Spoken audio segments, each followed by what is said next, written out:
got about 40 seconds till drivers meeting with this board.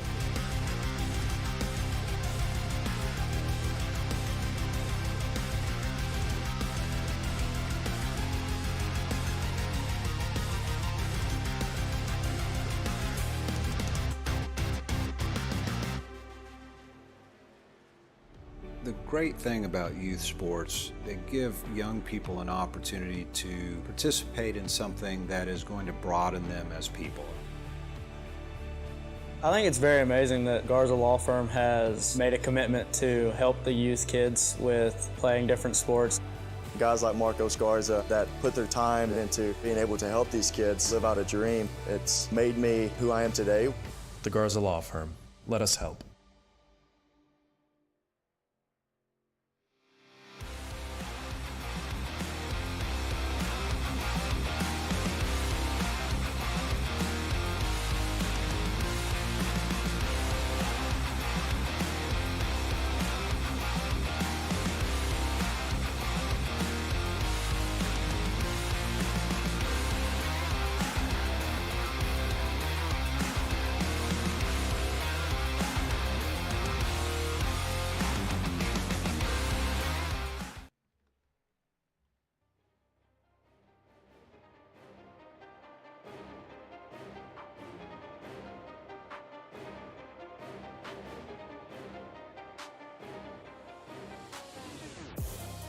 Opened in 1964, Phoenix Raceway hosted IndyCar races for more than 40 consecutive years and later added the Copper World Classic, Silver Crown, and Midget cars in 1977.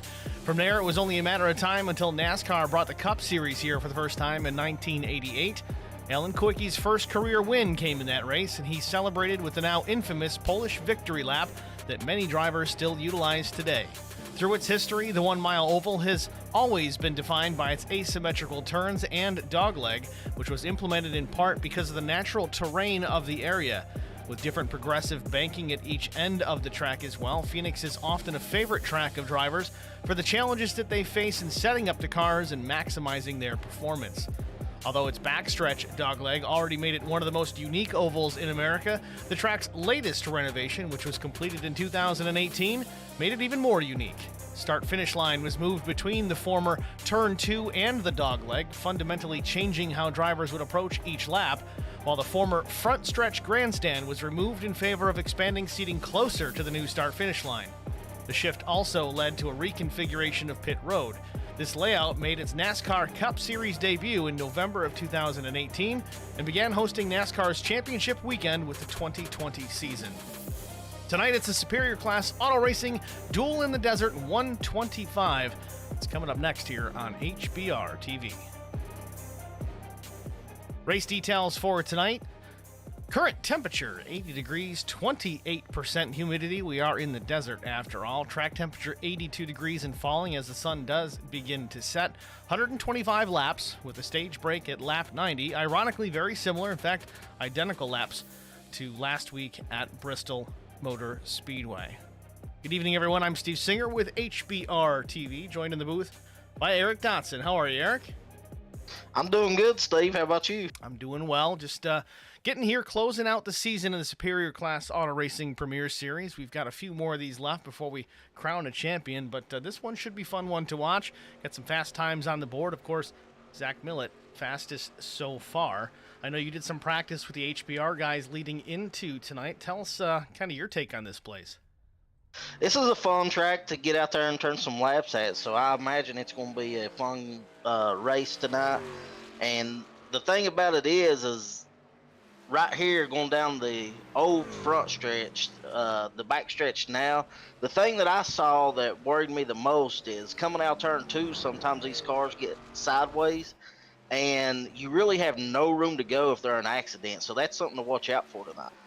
Certainly going to be a fun one to watch. A place, again, we talked about it in the open, very challenging as it is asymmetrical. No corners are very much alike to the other corners. Very similar, I guess you could say, like Pocono. Obviously a lot smaller. The layout is slightly different, but no corner too much the same. Yeah, I mean, I was turning some laps with Brian, and, you know, he was talking about how 1 and 2 he had down pretty good, but he was struggling in 3 and 4. Just like you said, the difference in the turns. Currently, Zach Millett, your fastest, 26.91. Neil Quick, second quick, 26.93. Currently, the only two drivers to crack that 26-second mark. Drew Blaze, 27.01, his fastest so far. He's third fast. Brandon Mefford, also a 27.01, as is Brian Rose at a 27.01. Again, Drew Blaze showing a 27.00.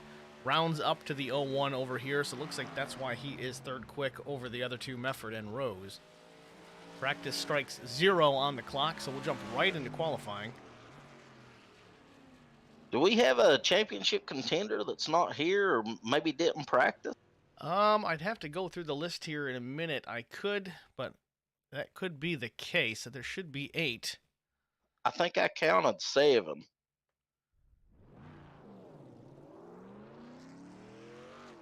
Vincent Short in the stream chat saying, go get him, Zach and Brian. I think Vince is actually in this race, ironically.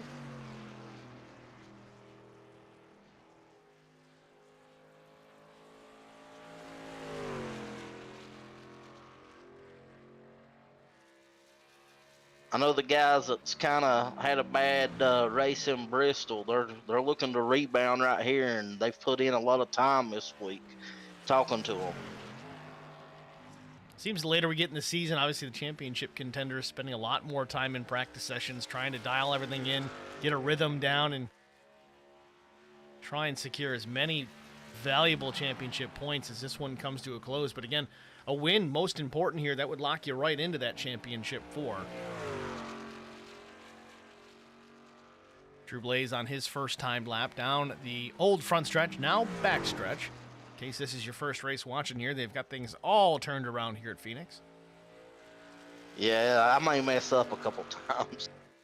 I've called about 2 or 3 races at least here so far, and I've yet to get them right every time, so I'll be guilty of it too. But Millett goes P1, 26.95. We'll stay with Drew Blaze here. His first lap at 27.13. Let's see if he can best that, get that truck down into the 26-second range. I think it'll be faster. When we were out there, normally the 3rd and 4th lap were the fastest the longer you ran. Chris Mefford goes P2. Blaze crosses the stripe. His lap time, not better. 27.321. 3rd, 4th quick now. Chris Mefford, his first lap at 27.050. Sits outside front row. Let's see if he can pick it up. Maybe knock Millett off the pole. Oh, Mefford in the fence. Not going to do it. Gave everything he had to get that one done. Laps complete for Harger. Consistent, 27.25 to a 28. That's going to put him up in the 8th position. Looks like Neil Quick moved into the 2nd position. Neil Quick with a 26.997, backing up practice times. Again, Millett and Quick, the only two to crack 26 seconds in practice. Thomas McMullen in the session.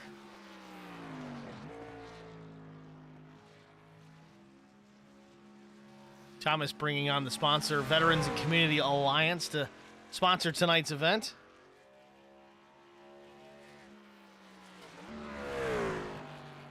Did you hear a downshift there? It looked like it. Did you see that? I didn't hear it, but it looked like it. Sounded like it downshifted a bit. 28.521 for McMullen his first lap.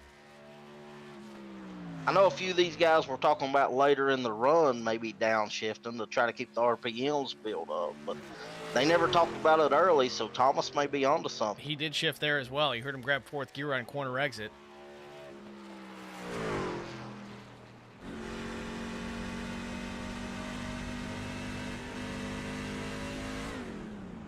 Little loose across the line, had to lift for a moment. 27.93, though he does pick up the time. 14th fast for Thomas McMullen. Brandon Mefford finishes up 27.14 for the number 83 truck.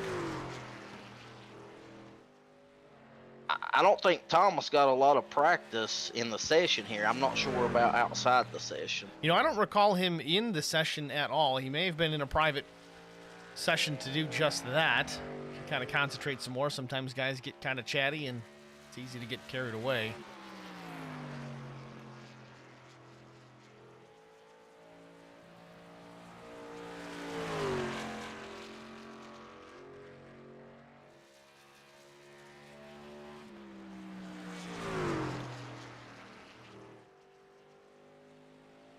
See what Chris can do right here coming to the line.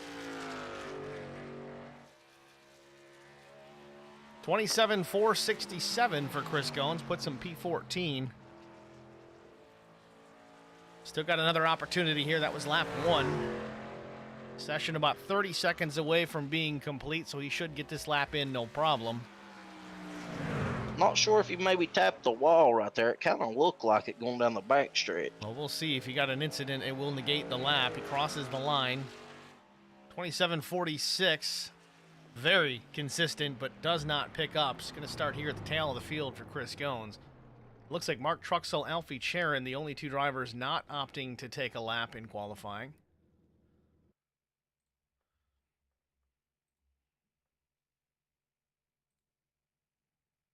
So with that, let's take a look at our starting grid for tonight's Duel in the Desert 125, presented by Veterans and Community Alliance.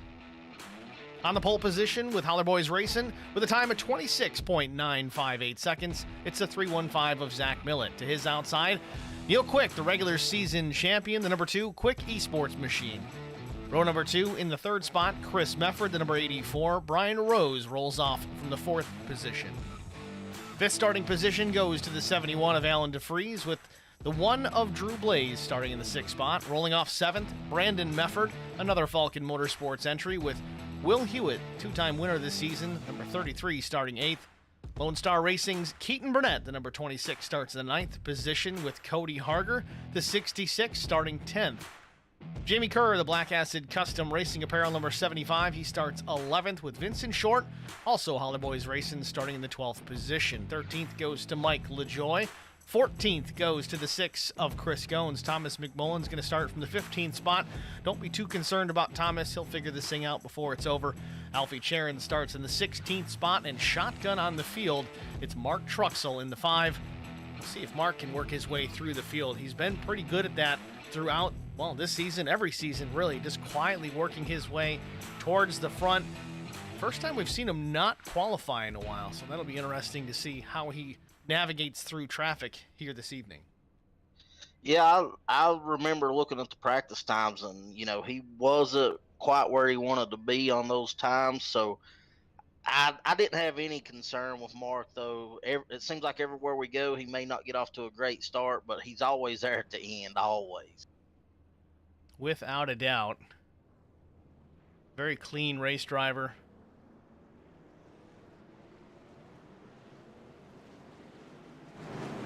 Field rolling out pit lane right now. I think it should be 1 to go.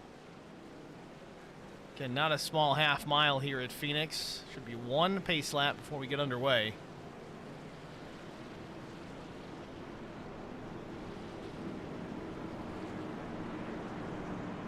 So who's your pick tonight, Steve? Oh, Lord. I'm going to go with regular season champion Neil Quick. I'm going to take Mefford. Which one? 83. Brandon Mefford, 83. Got it.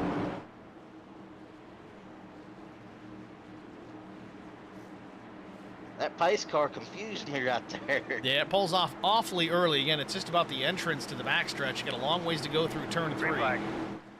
Green flag waves were underway from Phoenix Raceway. Zach Millett out to a good jump on Neil Quick. He's going to use that bottom all the way against it, come back up.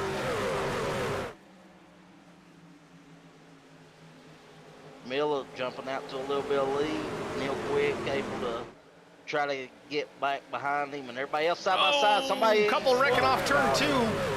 Caution on the speedway. Looked like it started with Alan DeFries, and it continues all the way into turn 3.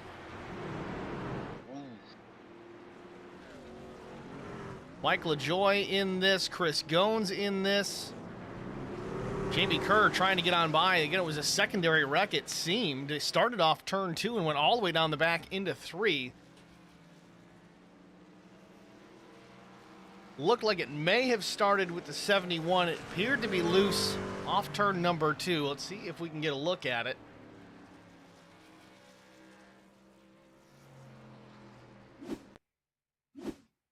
And here it is, the white number 71, Alan DeFries on the bottom. He just ggets crossed up out of the corner by himself. The 75 gets crossed up behind him.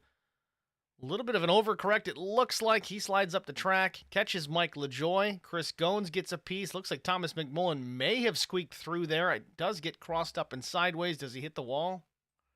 Yeah, he does. Let's see what happened with the 75 of Jamie Kerr. Looks like Mark Truxell was able to get through, but maybe Jamie checked up and got on the brakes here. Cold tires, pressures aren't up. No, he did the same thing DeFries did. Just got to the throttle a tick too soon. Around it went. But then let's go full speed. What happens down the track here? Yeah, that wreck happened from turn 2 all the way down the backstretch into 3. Unbelievable.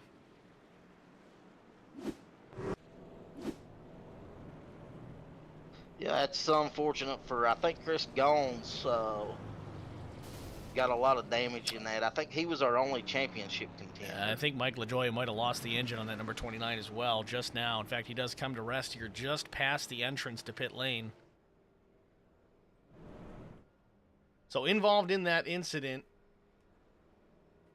Alan DeFries and Jamie Kerr, though not technically related to each other's crashes, they both just kind of did the exact same thing. Chris Goins piles into it after the fact. Mike LaJoy gets a piece. Of course, McMullen tried to save it. I think he avoided the spinning machine of Alan DeFries, but then got crossed up, hits the outside wall. And then through that, again, Mike LaJoy, heavy mechanical damage, and it seems that he's going to get a tow back to pit lane. Yeah, I mean, that could just been a fact of maybe these guys not getting time to get on here and turn some practice laps, because that was very common early on. Well, we know Chris Goins did not get any practice. He did mention that in the stream chat. We are under our first caution of the day. It is presented by DNA Restorations LLC. Of course, they are the sponsor. Coming in late in the season here to sponsor our yellow flags. Hopefully there's not too many of them, but I'm sure they're cheering on for them. Field's worked up here 2 by 2, trying to get an outside partner here for Brian Rose. Looks like the 46 might be hanging back a bit. Green flag. Green flag waves are back underway from Phoenix Raceway. Yeah, Brian and Zach was able to get a good jump on Neil right there. I'm not sure what happened to the truck supposed to be beside Brian Rose. Brian kind of had a tough race last week, so I know he's anxious to try to get up here and get some bonus points for leading a lap and some stage points. I think you're going to see him be a little bit more aggressive than we normally see him early in the races. Now remember, I believe it's, I could have this totally backwards now. I think Millett's locked in at this point to the championship race at Talladega. Points are nice, but you really just want to win one of these things and lock yourself in, take all that pressure off.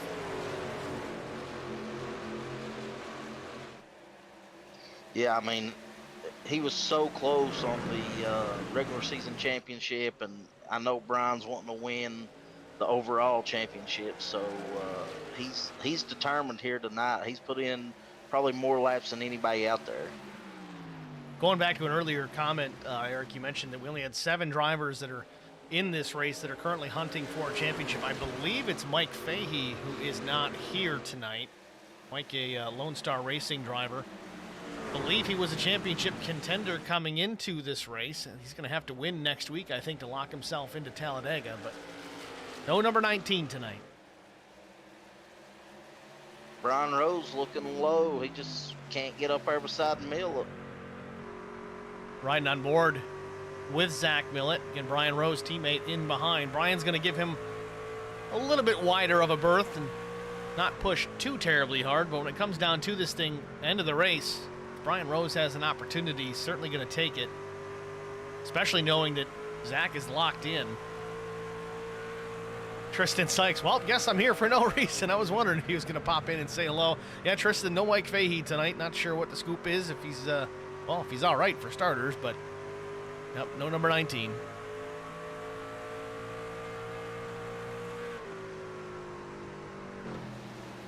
Looks like Zach may be pulling a little bit on Brian. I'm sure Brian's trying not to let that happen as he needs those bonus points. Yeah, looking at the timing and scoring, it was about a 10th quicker for Zach Millett the last time by, but this most recent lap,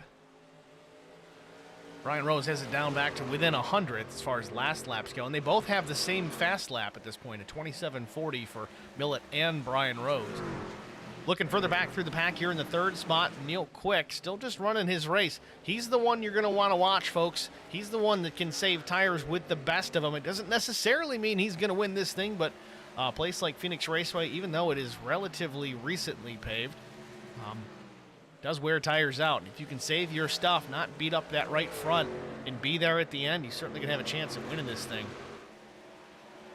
Yeah, I've just wondered how much Brian's pushed his truck to try to get Bob Miller to get that bonus point, and Neil just kind of saves and rides a little bit, and he'll make a charge towards the end.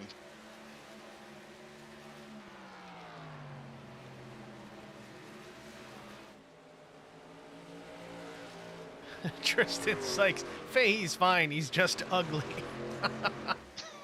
Leave it to Tristan Sykes to add some humor to the stream chat. Working our way back through the top 5. Chris Mefford hangs there in the 4th position. Drew Blaze is 5th.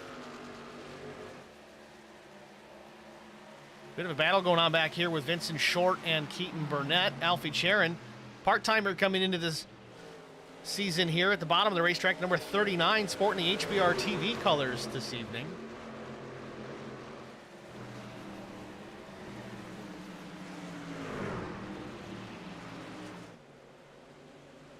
And Eric, we talked about Mark Truxell working his way through the field. He's up to P11. I know there was some adversity ahead of him, but he's still passed some trucks. He's up 6 spots. Yeah, I mean, I think maybe just from the outside looking in, I don't know, but I think maybe Mark might not have got to turn the laps he wanted to, and he's just feeling the track and adjusting as he goes, and he's very, very good at that, so I think he'll definitely be there at the end. I mean, I think he's just kind of watching these guys battle right now. And, he don't want to get up there and push the issue. I mean, he's a championship contender right now.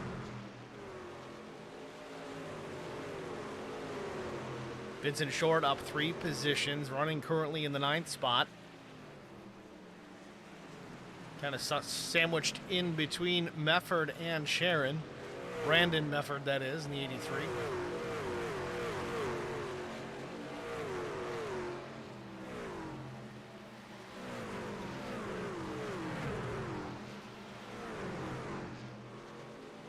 I think it was my pick, the 83, so we'll see what he can do. Certainly fast. Again, he likes Phoenix Raceway, but he's got some work to do. He's also at liberty to take some chances. Again, he's not a contender for the championship here tonight. Actually, the 83 is Brandon Mefford. I got him crossed up. Chris Mefford running in the 4th spot. He, brother of Brandon. 84 not in contention. Again, focusing on numbers here. Again, the timing tower, Brandon Mefford running the 83. Chris Mefford in the tower says 84, but on the door it's a 46, so they still haven't straightened that out. Keaton Burnett almost runs over the back of Will Hewitt there. I don't know if you guys caught that while we were chatting. Will Hewitt and Keaton Burnett battling hard for that position. It is the 6th spot. Will Hewitt has it. Keaton Burnett kind of seems like he wants it.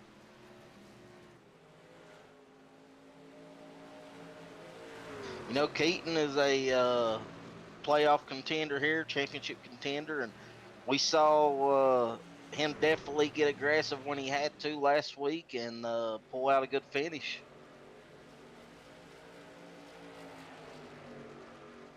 He's doing it again. He gets a run at the entrance to that dog leg. He dives it down, but not too far down to the bottom.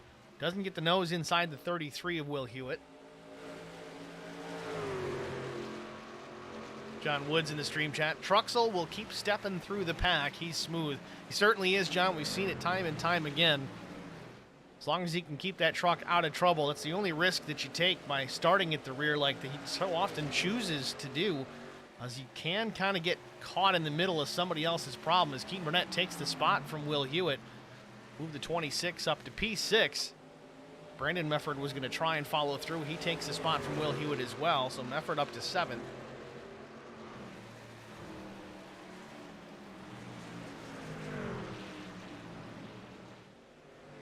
The risk you run kind of laying back too is if we have green flag pit stops. That could really put you behind if you have the slightest little problem getting into your pits.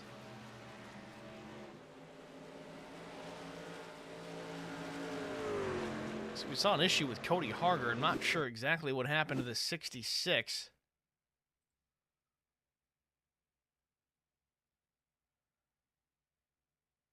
Doesn't look to be damaged. Maybe a little bit of right front damage. Yeah, right side damage. I don't know if he pancaked the wall. It appears that he is still parked in pit lane. He may be out of this one, certainly out of contention. May have knocked the steering gear off the line.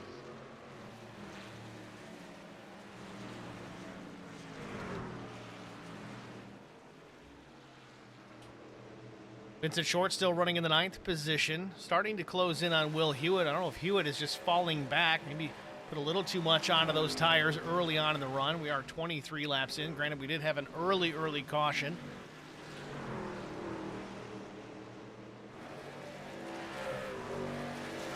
Looks like Mark Trucks will get ready to maybe starting to work on the 39 truck.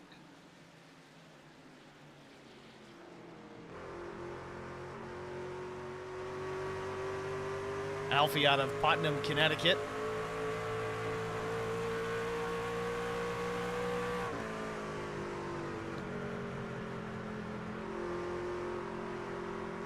I think Mark's just taking his time. I mean, it looked like he kind of slowed down a bunch there. So I think he's just taking his time and letting the race come to him. Which, again, is to no one's surprise. Got to save the truck for the end. You don't usually see a whole lot of aggression out of the 5 unless it's really time to go.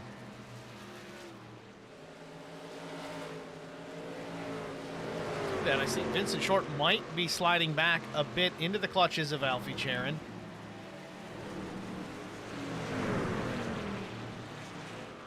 Millett still leading tonight, 1.2 seconds ahead of teammate Brian Rose. Quick is still second. 84 of Chris Mefford is fourth. Drew Blaze still fifth.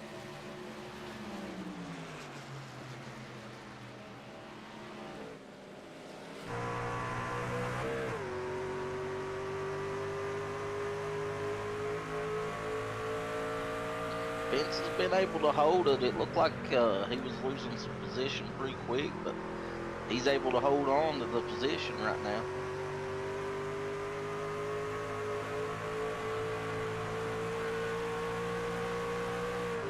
And one thing you got to say about Vincent Short, he is constantly behind the wheel of something, whether it's here in SCAR or Numb Thumbs or many other leagues. He does run a bunch of different type of race cars in Numb Thumbs Gaming or Numb Thumbs Racing League.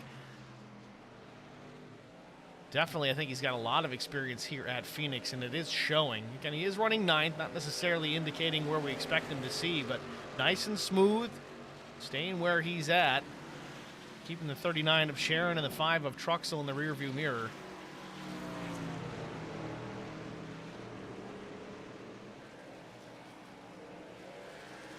It's a little loose off the corner there, as was Sharon and Mark Truxell alike. Seemed like all 3 of them. Little connection issue there for Alfie Charon.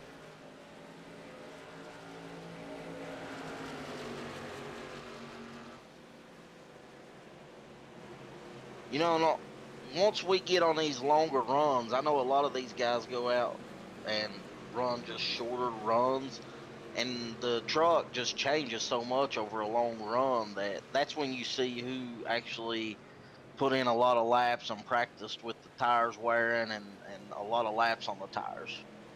Absolutely. You got to take care of the truck, especially in those first 10 laps. That's most important in most cases.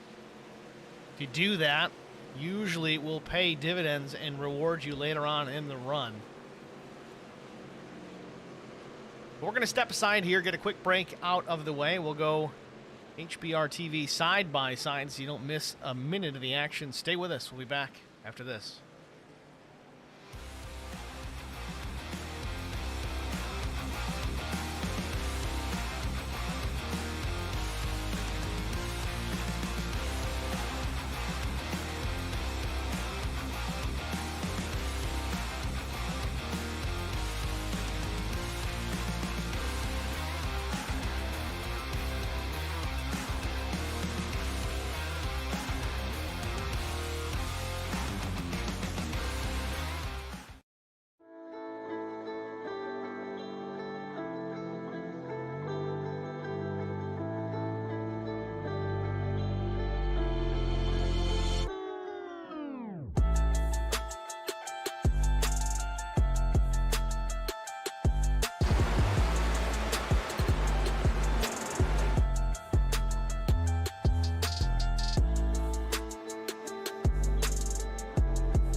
Welcome back, ladies and gentlemen, to virtual Phoenix Raceway, Phoenix, Arizona. Superior Class Auto Racing Premier Series Duel in the Desert 125. 35 laps in. Zach Millett is led pretty much from the drop of the green flag. Teammate Brian Rose in second. Neil Quick third. The 84 of Chris Mefford drops now to the fourth position as Neil Quick takes over the second spot. We may have a battle for that. Brian Rose taking it to the high side, trying to defend that position. Quick on the bottom. He's going to probably clear the 89 here down the backstretch. Not quite yet. Rose with a run. Yeah, these two's been battling for a few laps now, and you know, that's going to wear these tires down even more if we get these green flag runs. I'm surprised that Brian's battled back with him after Neil called him, but like we talked about before, Brian's going to be a little bit more aggressive tonight. And also, like we talked about early on, about saving tires early on in the run. Talked about how Neil Quick, very good at doing just that. Starting to show here, 37 laps in. I think our first caution was right on lap 1, so it's been about 31, 32 laps under the green flag on this set of tires. And as you see, Neil Quick starting to work his way to the back bumper of Zach Millett, albeit 2 seconds in the rearview mirror from the 315. Yeah, I mean, you called that perfectly about Neil saving his tires. I mean, he has always been really good at that and one of the best in the SCAR league. So it's no surprise, you know, he's already cut almost 2/10 while I've been talking. Couple more stream chatters. 7-Eleven Trick, good evening all. Got here late, but let's watch some racing. Go Vincent Short and Holler Boys. Got Judy Tate cheering on Mark Truxell. Thanks for checking in, guys.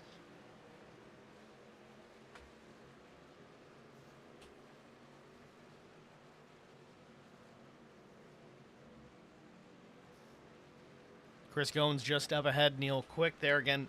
Goins not on the lead lap currently. He is 2 laps down. Yeah, unfortunately, he got the worst end of that wreck early on. And it really goes to show how important the track position is, which by and large really shows how important qualifying is. You don't want to be mired in the back of the pack. I know it's more of an issue at the big tracks like Daytona and Talladega, that sort of thing. You want to be towards the front or all the way at the back and just kind of hang there until it's time to go. But in this case, Goins started, I think it was second to last. Got caught up in that first lap crash, and here he sits 2 laps down, not even halfway to the first stage. Yeah, I mean, if he was on the lead lap, I'm not sure if he would have the truck to compete with these guys at this moment.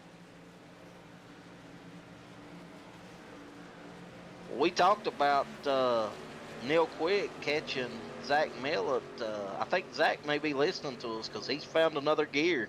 Eric, you literally took the words right out of my mouth, because in that breath, he was a 1.95 second advantage just a few laps ago. Now it's 2.2 seconds over Neil Quick in the second spot. So Zach Millett may be saving a little bit early on as well as he continues to stretch out that advantage. Now, here's the thing, too. The pit window, as far as fuel was concerned, was about 44 to 48 laps. Depends how well you save, how aggressive you are with the truck, but kind of that average of 46 laps. Again, we did have that early caution, so that's going to extend things, but we should start to see some green flag stops here in just a few laps. And, you know, that's as big as getting out here and running fast laps. I mean, if you have trouble getting on pit road, but you're fast, that could be the difference in, you know, maybe a top 3, top 4, top 5, and 8th, 9th place. So the pit stops are going to play a factor in that. Taking a look at Mark Truxell running in the top 10 now, starting to close in on Thomas McMullen in the 0-2. Again, Thomas involved in that first lap incident as well, had some damage, managed to stay on the lead lap. Truck is somewhat battered, but relatively at speed as Truxell does start to cut into that.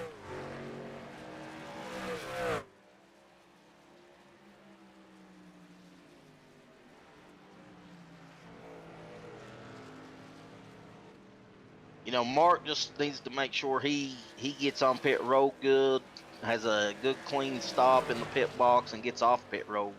I mean, because a couple seconds could be pretty huge for him. Really could be a big difference. I mean, time spent on pit lane under the green flag. Every second you are parked, you are giving up a ton of track position. So you can't spare any. You can't waste any. No mistakes. Got to get in clean, get the pit work done cleanly, and then exit clean without any penalties. Many times it can be the difference between winning and losing a race. And we see it. Zach Millett on pit lane. As well as Neil Quick, Brian Rose, Chris Mefford, Drew Blaze, Brandon Mefford, Keaton Burnett, Mark Truxell, Elfie Charon, everybody and their brother down pit road here at lap 46. Yeah, everybody but Vincent Short and looks like Thomas McMullen. I don't know why, but Thomas McMuffin just popped back into my head from the Scar broadcasts of old. I had to throw that one out there. Right side's on for Millett. Looks like the same for Neil Quick.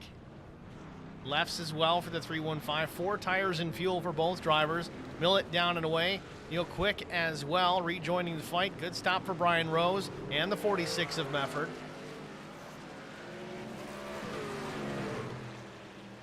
Yeah, they all came out relatively close right there, so we'll see what they do with the new tires on.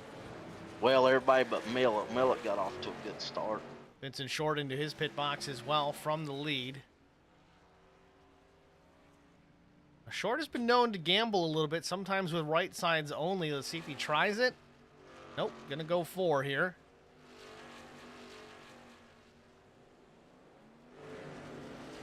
Thomas McMullen now in pit lane as well. Got some credit for leading the lap. It's I guess you can call it a consolation prize. Caution on the speedway. This could work out really, really well for Thomas McMullen. Just got to his pit box as the caution comes out. It looks like Keaton Burnett with some trouble on the speedway. Might have had a problem trying to get to pit lane. That could work out really, really nicely for Thomas McMullen. We'll see if he managed to stay on the lead lap through that cycle. It looks like he has thus far. Let's take a look, see what happened with Burnett. Is this getting onto pit lane or off? Hard to say. I think he was trying to get on. Or maybe not. Maybe he just lost it. Great angle, I gotta say, though. Yeah, done a great job of just barely tapping that inside retaining wall. Was there contact with him and Will Hewitt? No. I don't think so. No, Will wasn't close enough. This wasn't trying to get to the pits. This is just coming through the corner. Exiting 4. Trying to stay ahead of the 33. Will does a great job going high. He seemed like he kind of deked a little bit trying to make a decision, but he gets out of there, does not make contact with the 26, but Burnett gets a piece of the inside safer barrier.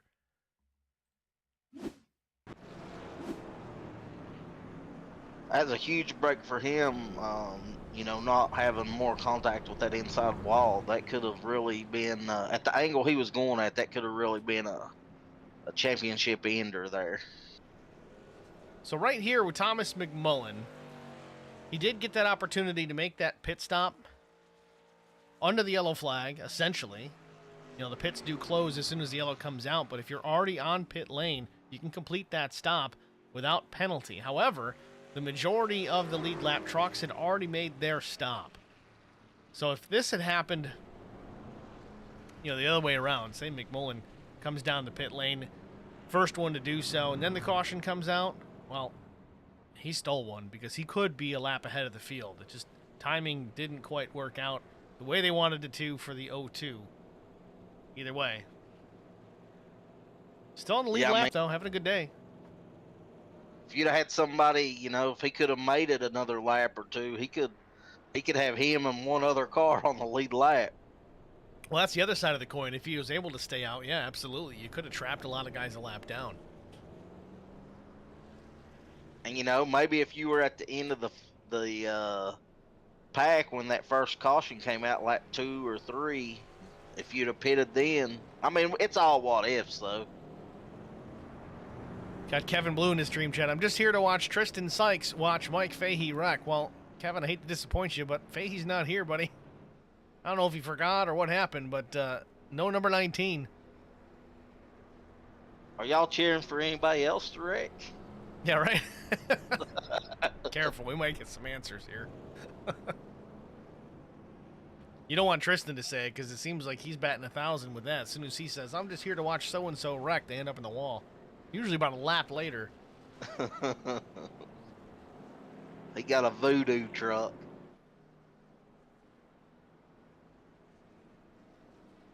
So we're going to get the restart here. It looks like it lapped 53. Trucks are forming up 2 by 2 here, so we are on the 1 to go. Kevin Blue. In that case, I'm here to watch Zach Millett wreck. Uh-oh, Millett's listening. You know he heard it, too. Kevin Blue wants Zach Millett to wreck. Well, hopefully he gets away with this restart cleanly. Got to get Neil Quick up there. He's way out of line. Yeah, that outside's not bunched up at all, which they still got a ways to go. I keep forgetting that the pace car drops off way early. Very awkward restart here at Phoenix. You got to run that whole backstretch before you even get anywhere near the restart zone, so that can be an issue, but they got it all worked out, it looks like. Nice and clean into turn 3, 4, yeah, wherever they are. I think Neil and Brian's going to be aggressive. Medford try to lead a lap here. I think they're going to race hard as they take off right here. Green flag. Millett and Rose way down the bottom of the dog leg, taking the shortcut. Neil Quick looks to the outside of Brian Rose, but Rose takes that move to the bottom with the fresh tires. He's looking to the inside of Zach Millett. Off turn number 2, down the backstretch. Drew Blaze, real loose and out of shape, gathers it back up. What a save by Drew Blaze. Big battle going on here with Rose and Quick early on. Again, this is where they abuse the tires. Quick is on the high side, so he's not putting as much wheel into that truck. Thinks better of it. I think he backs out of it. Lets Rose have the spot in favor of fresher tires later on in the run. Top 3, Millett, Rose, and Quick. Then it's Brandon Mefford, Vincent Short up in the top 5. Neil Quick was looking low. Got back in line. We'll see if maybe he starts to battle Brian right here.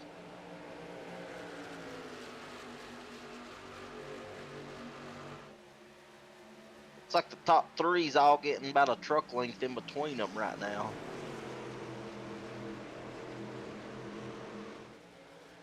Oh, Neil Quick, super slick off turn number 2. Also gathers it up as the lights do come on here at Phoenix Raceway.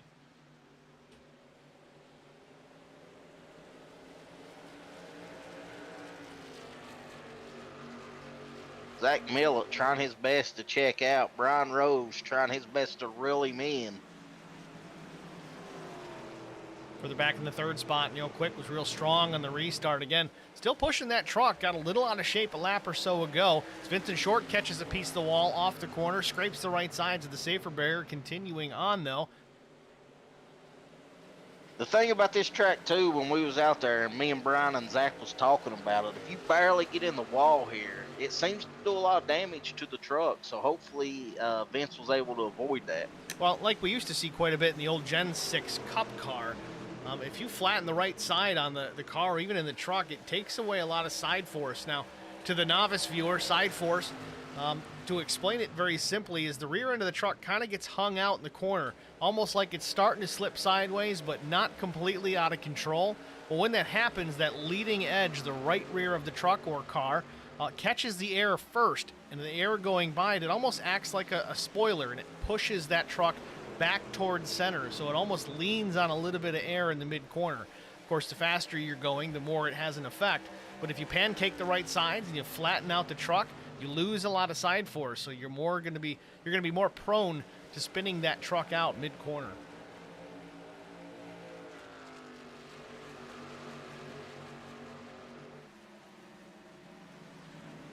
That's my Larry Mack nugget right there.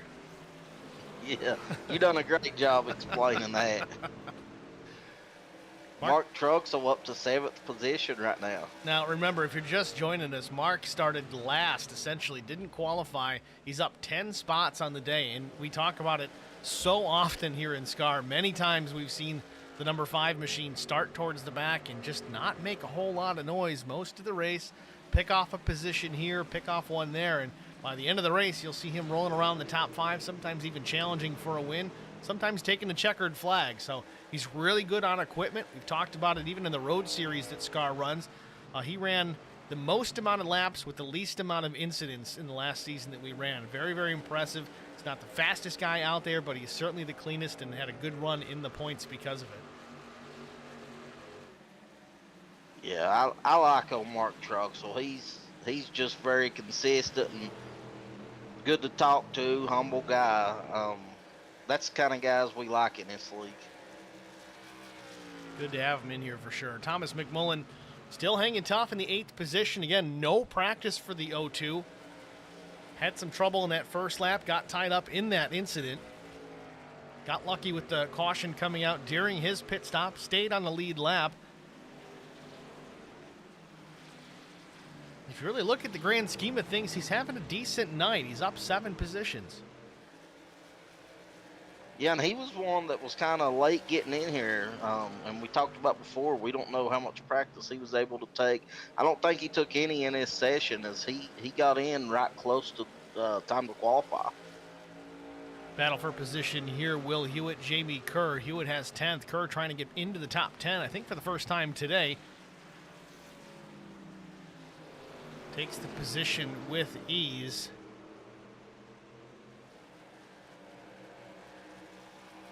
Will's another one that kind of reminds me of Mark Truxell. We may not say much about him early on, but seems like there towards the end, the 33's always up near the front. Well, hell, certainly this season. He's got 2 wins on the season, and he's been a part-time driver. The 2 wins that he has had, they went exactly that way. You didn't see a whole lot of them throughout the afternoon, and then all of a sudden when it came push to shove, he was right there in the thick of it and took the checkered flag twice already.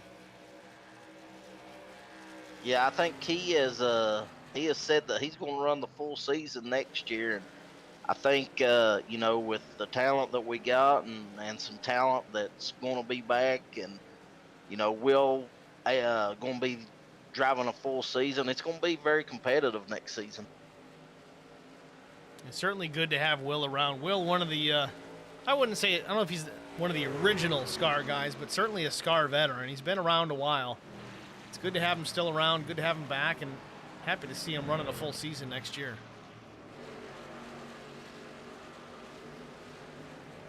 Looks like he may have got in the wall right there, it seemed right like when he we got was off of him. way up top. Keaton Burnett working on him now. Keaton, last truck on the lead lap in 12th.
The great thing about youth sports, they give young people an opportunity to participate in something that is going to broaden them as people.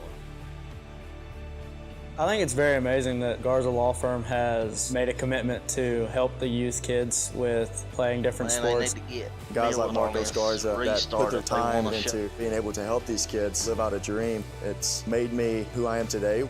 The Garza Law Firm. Let us help.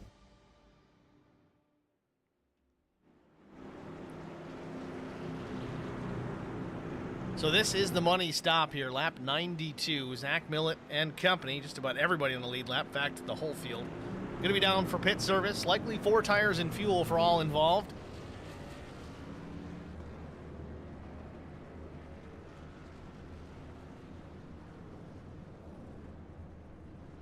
It's a race off pit road now, Steve. It's going to be. Millett down and away, Quick down and away, Brian Rose down and away.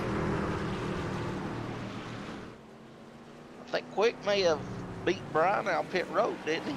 Definitely. It was Quick, Rose, Drew Blaze, Thomas McMullen, the top 5 out of pit lane. Now that it's over, let's see if we can pull Zach Millett into the broadcast booth. Got to find him in the channel here. Zach, it's Steve and Eric in the booth. You got a copy? Hey, Steve. How's it going, buddy? It's going good. So far, it's been a clinic you've been putting on this evening here at Phoenix Raceway. You win the stage. You back out front after a lightning quick pit stop. It's going to be a sprint to the finish here to take home the win. You've already got one. I think you're locked in to the championship for at Talladega. What's the strategy for the balance, and how hard are you going to race Neil Quick for that win? You know, I was hoping I was locked in by math, but I wasn't sure, so I don't know. We're going to go for the win regardless. Hopefully Brian Rose can get up here and we can do a 1-2, whichever order. Yeah, it's good news to hear that I'm locked in. I didn't know that, so I'm pretty excited about that. Hopefully that's the case. Maybe I'm wrong. Did you lock yourself in with the win at the Glen, or am I completely losing my mind, or is that the wrong round? It's probably the wrong round. Forget what I said. You're not locked in. Go for the win. Just kidding. Let's go for the win. I can't keep it all straight sometimes. But, Millett, you look good out there. What is the strategy, though, to the end? Is it going to be kind of full send, just kind of more of the same what we saw in the first 90 laps? Yeah, I think so. We don't really have to worry about too long of a run here. So you're going to see everybody pushing a little bit more. But you don't want to push too hard. To get these tires hot, it takes a long time for them to cool down. So we're going to go like hell and try to stay ahead of these guys the best we can. We were seeing that. The first 10 laps seem to be oh so important. Do you kind of lay back a little bit early here, or do you just have to go and defend? I think right off the green flag, you got to go. You got to give them space. You don't want to give these guys a chance to get to either side of you, because that's how you burn your stuff up, running side by side. But if we can get a good jump here and stay green flag running, I think we'll have a good shot at it. All right, Zach. Well, good luck to the finish, man. We'll let you go, and maybe we'll talk to you later. I hope so. Thanks, guys. Zach Millett, winner of Stage 1, trying to lock himself in to the Championship 4. I stand corrected. Again, he won at Watkins Glen. That locked him into this round. It was Mefford that has locked himself into that Championship 4. So Millett's going to try all he can to try and take this checkered flag here at Phoenix. He's got a great shot, too. He's got a good truck, and again, he's been out front most of the night. I know the math, we have to look at that later on. He might be locked in just based on that alone, but best way to do it, win the race. Don't have to worry about any of those numbers as the green flag comes back out. We're back underway. Lap 96 goes on the board. We've got 30 to go. Millett able to get out to a little bit of lead as Neil Quick and Brian Rose is going to fight for that second position, and Millett's going to love looking in his mirror, seeing that.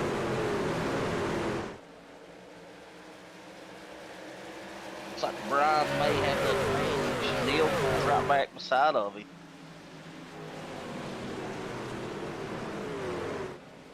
Brian Rose, Neil Quick battling for that second spot. Rose to the bottom.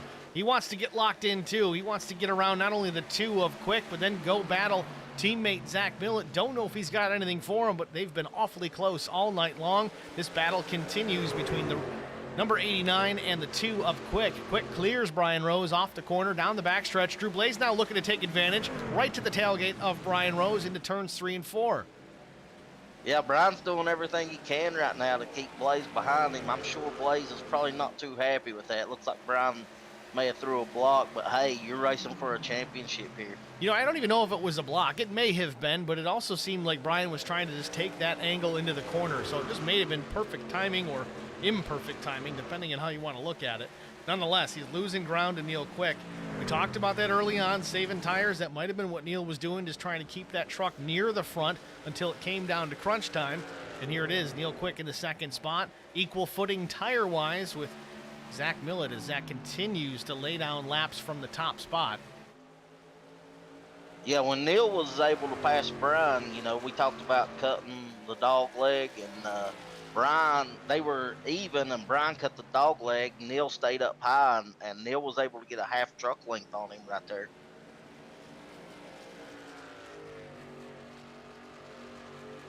Four-tenths of a second the advantage for Zach Millett over Neil Quick.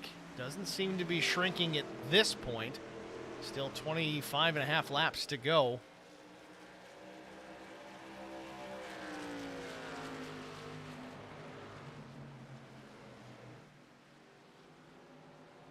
It looks like Millett may be pulling away just a little by little. Chris Mefford pulling out of the pits there, now a lap down.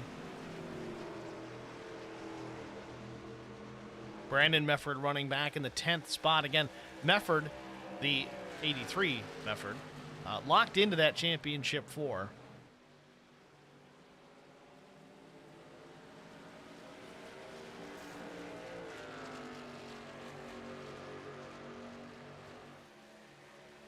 Zach Millett just doing a fantastic job being smooth and getting around this track and able to hold the lead right now. Looks like he's got about a half second on Neil Quick. Fastest laps of the day thus far. Right now, Zach Millett at 27:18. Neil Quick right there at 27:20. Last time by, though, Millett was at 27:60 to Quick's 27:63. This time, it's over a tenth faster for Millett. So he extends that advantage to about 7/10 of a second.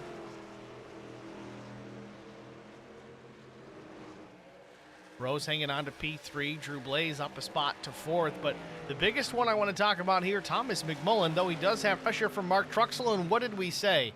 When these things get down to late in the race, Truxell battling for a top five with Thomas McMullen to the high side. I'm just going to call him Mr. Consistency.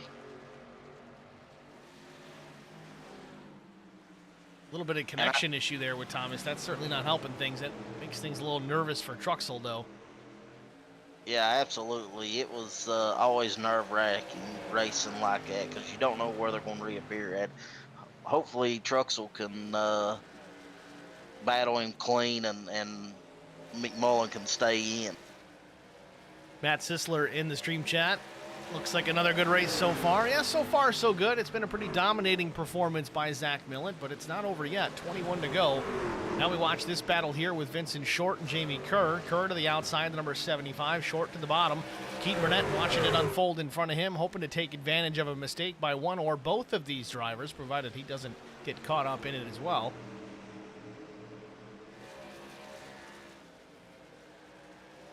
Millett's advantage stretching out even further over Neil Quick. It's almost 9/10 of a second now.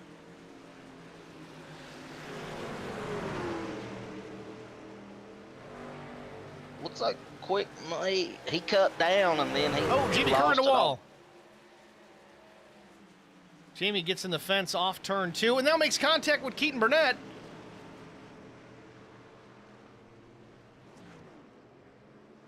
Big trouble for the 75. We stay under the green flag, but there was contact made with Jamie Kerr and Keaton Burnett. Jamie getting back up to speed. Bit of a reprieve there for Vincent Short, though. He hangs on to that 7th spot. Those two drivers were coming. Yeah, I'm assuming that Jamie Kerr is not going to be too happy with Keaton Burnett over that one.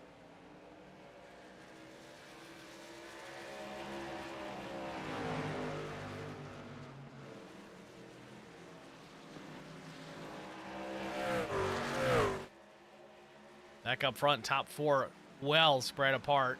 3/4 second advantage for Millett over Neil Quick. Quick about the same over Brian Rose, and about a half-second advantage for Rose over Drew Blaze.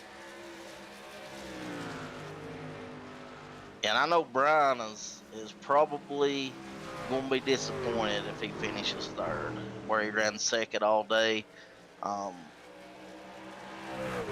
sure he was wanting to get a top two, but it's not over yet, and it looks like Neil Quick is actually starting to run Millett down now.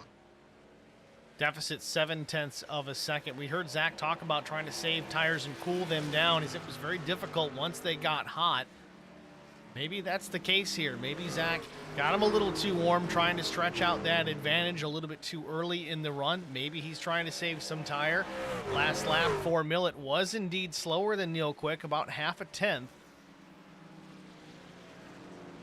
Well, I mean, when you think about the guys who do a fantastic job with the tires that's raced this season, Neil Quick, David Bradford, those are two of the top guys, and you know that's who he's going against in the second position.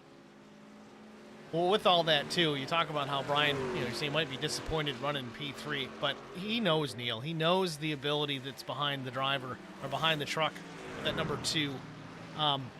He knew he was going to have to challenge and he was going to have to defend against Neil Quick late in this run, because you weren't going to see 100% full go from the number 2 at the early stages of this race. Of course, the final stage, it's go time. He knew he was going to have to defend, wasn't able to do it, sits in third. It's not over yet. Again, Quick is starting to reel in Millett, but it seems to maybe stabilized a bit here at 3/4 of a second, and about the same here between himself and Rose. Yeah, it looks like Millett may be pulling away a little bit now, actually. Back up to 0.8 of a second. Millett was about a 0.5 faster that time by.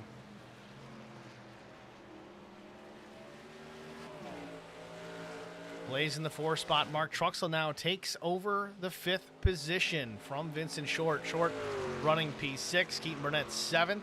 Brandon Mefford 8th. Jamie Kerr 9th. Will Hewitt 10th. And Alfie Charon still on the lead lap at 11th, albeit with some damage. Chance he may go down another lap here. The leaders are going to close in on him shortly, about 5 seconds from now on the racetrack. Alfie about a full straightaway ahead of Zach Millett, as Millett's looking for 11.5 laps to go. Yeah, he's put Neil over a second behind now.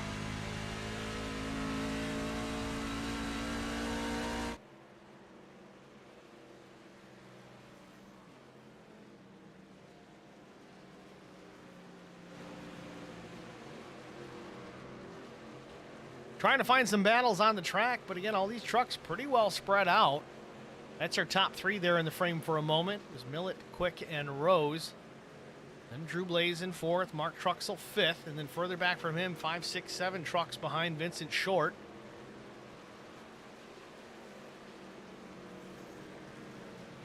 Keaton Burnett about 4 or 5 trucks behind Short. Brandon Mefford a ways back as well, but Jamie Kerr pressing for the position. That's pretty impressive with Jamie. I mean, he kind of got the raw end of the deal earlier, so that's a good comeback with him here. Don't give up. I say it all the time. Run all the laps. Run all the laps. You don't know what could happen yet. Your race winning opportunities might be out the window, but you still got a chance to pick up some spots and have a good showing.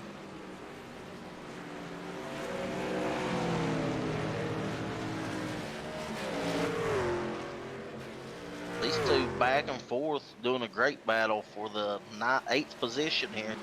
Still side by side, Kerr and Mefford taking 2 drastically different lines. The 83 way up top. Haven't seen many guys run that high so far this evening, using that to build momentum down the back straightaway. They're side by side to drag race down into 3 and 4 once again.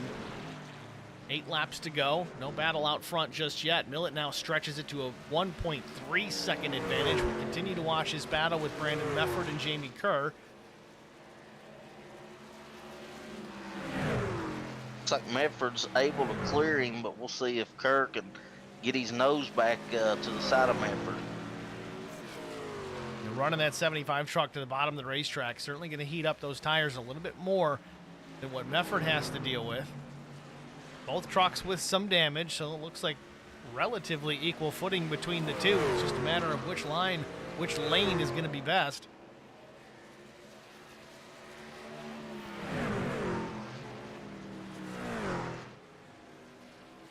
Mefford starting to drive away. Yeah, he may have got his tires too hot, like you said, and Medford's able to.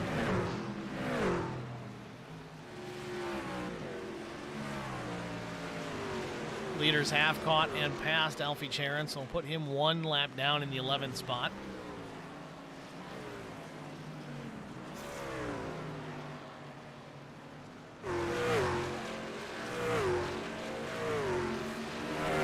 Zach Miller checking out here. He's trying to get through his lap traffic, trying to lock himself in to the next round, the championship round. Will Hewitt up top, gives the leader some room.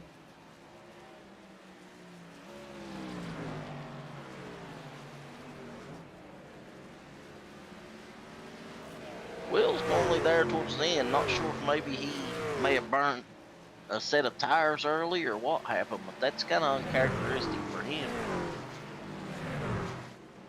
Might be running to the end of his herbal remedies.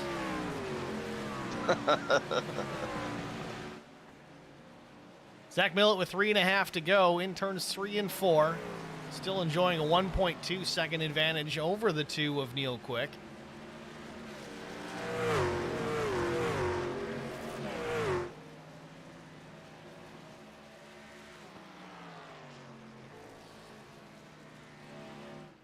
Quick's running him down a little bit, but I don't know if he's going to have time.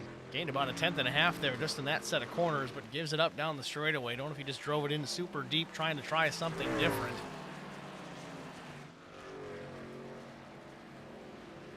Millett off turn 4, crosses the stripe, 2 laps to go.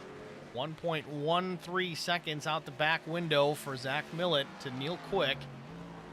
It's going to come down to these two unless something crazy happens. Again, we do have a caution that could come out. You never know. You have green-white checkered finishes here. Oh, Millett gets a piece of the wall off turn 2. We were just talking about that. Yeah, that could have been really bad for Zach. White flag in the air, though, doesn't seem to have slowed him down a bit. It's still 1.1 back to Neil Quick. Final lap. Zach Millett started today on the pole position. I don't think he's looked back once all afternoon. Out the back window, down the back straightaway. Neil Quick still 1.1 seconds behind. Not going to be a challenge. That S4 guy through turns 3 and 4 for the final time. Checkered flag waves at Phoenix, and he wins the Duel in the Desert 125 Superior Class Auto Racing Premier Series and locks himself in to the Championship 4 race at Talladega in 2 weeks.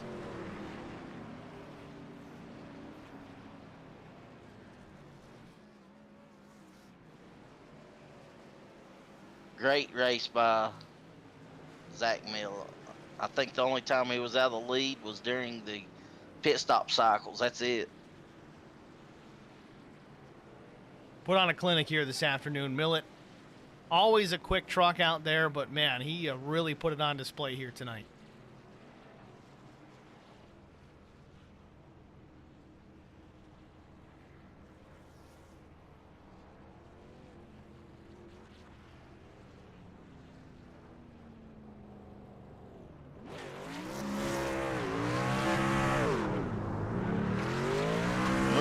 Setting up the cameras and you asked Brian to do donuts, and I said you should probably ask Zach. A little foreshadowing. See, you said that in practice. You should have just picked them. I know. Well, with that, we're going to step aside here, get our final break out of the way. We'll have our top 3 in the broadcast booth after this. Stay with us.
Welcome back, ladies and gentlemen, to Phoenix Raceway, Superior Class Auto Racing Premier Series, Duel and Desert 125.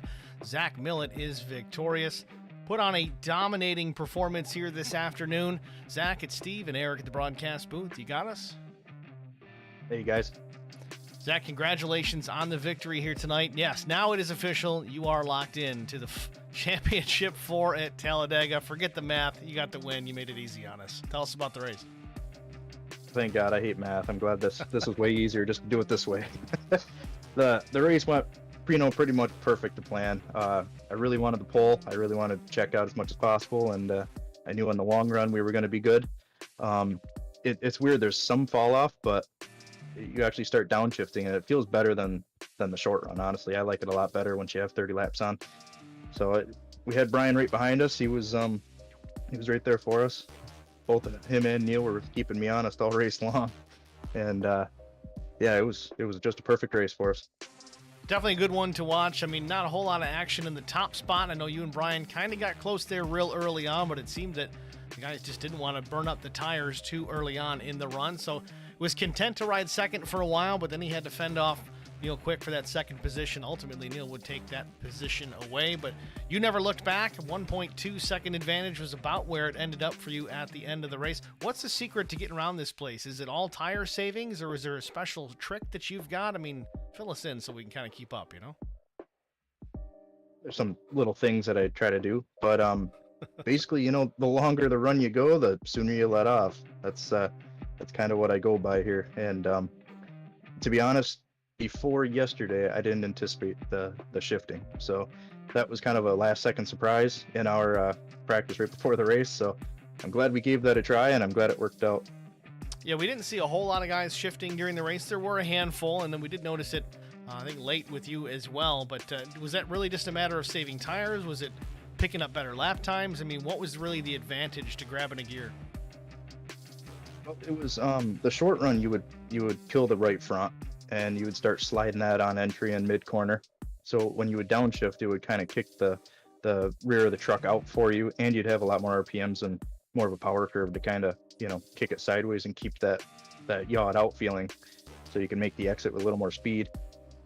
But the only reason we thought about doing this was because I'm trying to think of what track it was earlier this year.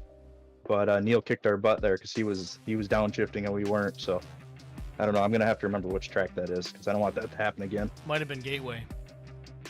I think it was Gateway. Yeah. Well, either way, Zach, an impressive run. Good luck going into next week. We're going to let you go here, but before we do, who do you want to shout out to?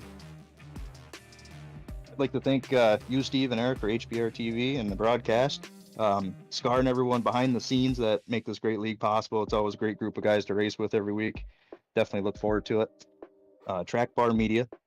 And shoot me a follow on Twitch and YouTube at That S4 Guy. All right, Zach. Again, good luck next week in Vegas, man. Thanks for talking to us.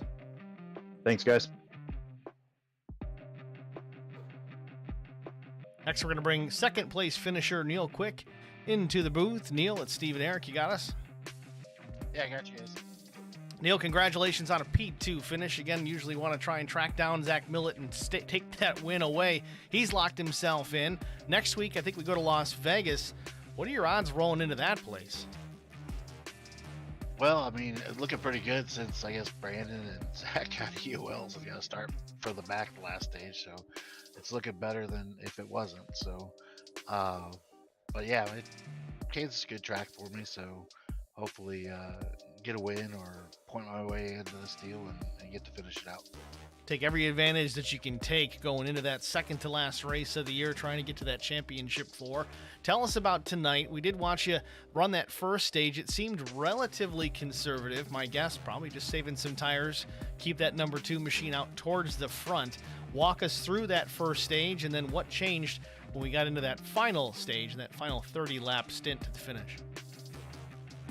I don't know. I mean, honestly, I felt that in the beginning stages that I was getting tighter than what I was in practice, and I don't know if it's due to the air or whatever the case was, but just trying to be conservative, save the tires, to have something there at the end, and I guess basically there at the end of the first stage, I started shifting and and going back to that. I was kind of torn between doing it or not doing it, and felt a lot better shifting on both ends there at the end. We did see some guys shifting out there tonight, and it seemed they were most of those guys that were towards the front, so definitely a good strategy. Zach said that he kind of picked that up here late today in the practice, didn't plan on doing it until today. Unfortunately for you, it certainly helped him quite a bit, but a second place finish, not too shabby. Even if you can't win next week at Vegas, your mathematical odds still looking pretty good. We don't know exactly how that works out, but you've had some pretty solid finishes here as of late. We talked about what you think about Vegas. Obviously, you're going to start without having to worry about an EOL, but the other two hard charters will be at towards the back. As far as strategy goes, not really a tire place, is it? Or is it? I mean, you tell us. No, I mean, it's just a place that you got to keep your nose clean, stay out front. Again, something I just brought up, like the air. I think the air is a big deal there. So having clean air, being out front, and there's going to be a lot of close racing. There's not a big, usually a time differential between everybody out there. So it should make it a great race to end the championship 8 deal going into the championship race. So looking forward to it, and hopefully we can come away and either get a win, lock ourselves in, or point our way in. But I'd much rather put it in victory lane. All right, Neil. Well, thanks for talking to us, man. Who do you want to shout out to before we let you go? Of course, you guys doing the broadcast every week do an excellent job. The guys admin that help put the league on, Cody, everybody else, greatly appreciate it. It's a great group over here to race with every week. Every Tuesday, you look forward to it. So everybody that makes it happen, sponsor-wise, league admin-wise, and of course, family allowed me the time to do this on Tuesdays and Thursdays. All right, Neil. Well, again, thanks for talking to us, man, and good luck next week at Vegas. Thank you, guys. Was Neil Quick your second place finisher? Next, let's go to Brian Rose, our third place finisher. We'll pull him up in the broadcast booth. Brian, it's Steve and Eric in the booth. You got us? Brian Rose, Steve and Eric in the broadcast booth. You got a copy? Yeah, I got you guys. There we go, man. Third place finish for the number 89 track bar medium machine. For sure it was definitely not what you had in mind, what you were hoping for, but still a solid finish. Good points day. I know those are everybody's least favorite words, but next week we roll into Vegas. You looking to do some gambling out there? Oh, I'd say we're going to do some gambling. I just saw the points that just came out. Yeah, it's tight for the cutoff line. We'd love to get up there and not have to worry about points and just go out there and win one, and then we don't have to even worry about where everybody else finishes. But it's tough to get a win here in this league. Congratulations to Zach. It was fun racing Neil all night long. I feel like him and I were playing a chess match all night on tire runs and where we could get each other. I pull away a little bit here, he'd make up there. I changed my line, and it was all night long. But great race, good clean race. Just got to thank everybody: Scar, Black Acid, Track Bar Media, Hollow Boys Racing, Eric Dotson State Farm. Man, it was fun. We got two HBR guys on the podium tonight. Can't ask for much more than that. Well, it was certainly a fun one to watch. We were kind of hoping to see some battle between yourself and Millet, and then we kind of forgot that he wasn't locked in to Talladega just yet. We kind of thought there would be a little closer battle, but we talked to him after the first stage, and he's like, am I locked in? Well, I guess he wasn't. Now he is. You got to do it next week at Las Vegas. Certainly the best of luck to you there. Backing up a little bit further into this race, though, watching Neil Quick sit there in third behind you for the first 2/3 of the race, the first 90 laps. We weren't sure if he was just playing possum, saving tires, because it did seem that the truck really came to life for him to start that second stage. Was there anything you could have done to hold him off on that restart, or did he just get the best of you? That first part of the stage, we jumped out. I wanted to grow a lead as much as possible and try to save, but Neil's, man, he's so good at saving his tires for a long run, and I knew that's what he was doing because he kept getting bigger and bigger in the mirror.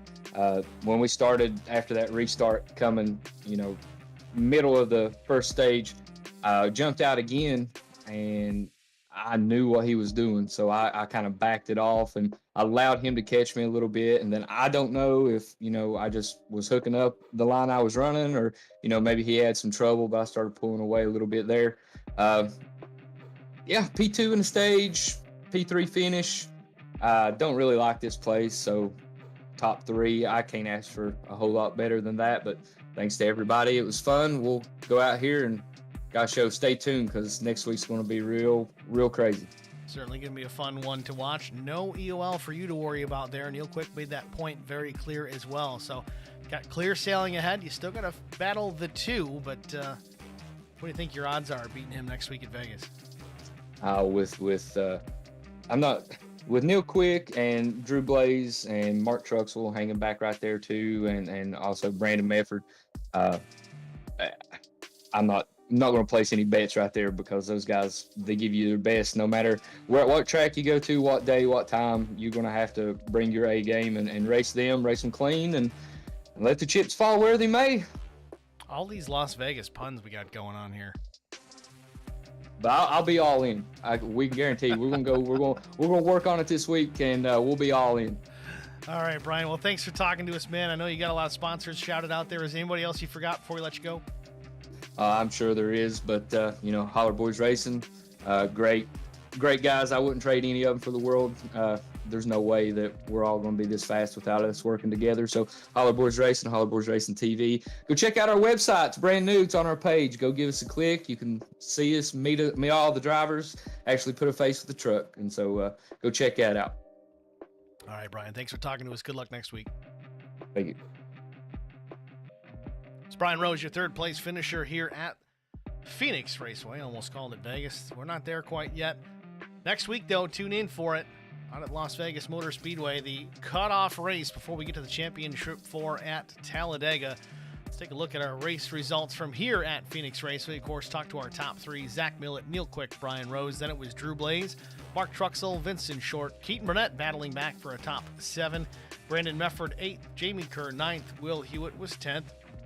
Alfie Sharon popping in here, finishes 11th. Chris Goins, 12th. Thomas McMullen finishes in the 13th spot after a first lap incident. Chris Mefford, 14th. Cody Harger, 15th. Mike LaJoy, Alan DeFries also involved in that first lap crash, 16th and 17th. 123 laps down, respectively. Tough break for those guys, but sometimes that is just the way that it goes. So again, make sure you guys tune in for it next week, Las Vegas Motor Speedway. Same time. We'll go live about 10 of 9 on the East Coast here at HBR TV on youtube.com/@HBRTV, the number 1. That's our new link that YouTube has been so gracious to award all of us YouTubers, an actual link instead of just go search it out. You'll find us. Well, Eric, you still with us? Absolutely. Didn't give you a whole lot of chit-chat in here, but, give me your take on the race. I know we had a dominating performance by Zach Millett. Not a ton of crazy racing at the front of the field. They can't all be perfect, but that seems to be the kind of racing that Phoenix Raceway has been offering as of late. But what's your take on the race and your thoughts going into Vegas? I think the guy's done a great job. I was honestly expecting probably a couple more cautions than what happened, so hats off to these guys keeping the cars clean and going into Vegas, looking at the points. I know Zach Millett's locked in. Neil Quick's locked in. Medford's in 3rd with 12 points on Brian. Brian's in the 4th position, and him and Drew Blaze, only 2 points separate them. And then you got Truxell and Burnett behind them. So it's going to be interesting. These guys are going to give it all they have. I think these guys will probably run a lot of laps this week and get the feel of the track, and they're going to battle that out in Vegas. Gonna be a fun one to watch, absolutely. And I imagine we're gonna see some aggression and maybe some hurt feelings next week. So tune in for it. Certainly gonna be drama and action packed. Eric, thanks for your help tonight. Again, great work as always here in the booth. Thank you guys all for watching. Thank you, especially to you guys in the stream chat. You always pop in here and you don't disappoint. Big time thanks to Tristan Sykes. See Kevin Blue. You guys are always popping in here on all these streams. I really do appreciate it. It certainly makes things a little easier. It gives us something to add some flair to in the broadcast. So always appreciate your presence, and just keep doing it because it's harder when you don't. That's the way it goes. All right, everybody. If you haven't already done it, like, follow, share, subscribe. As we said, youtube.com/@HBRTV1. Also, Facebook.com/ HBR TV in the number 1. We don't broadcast on the Facebook side anymore, but we do post the links and the post-race picture and all the fun stuff, so there's updates that'll pop up over there as well. And as Brian said, find the website over linked to the Holler Boys Racing Facebook page, the facebook.com/HollerBoysRacing, no G. Thanks for watching, everybody. That's going to wrap it up. I'm Steve Singer with HBR TV. For Eric Dotson, thanks for watching, and congratulations to Zach Millett winning the Duel in the Desert 125. Have a good night.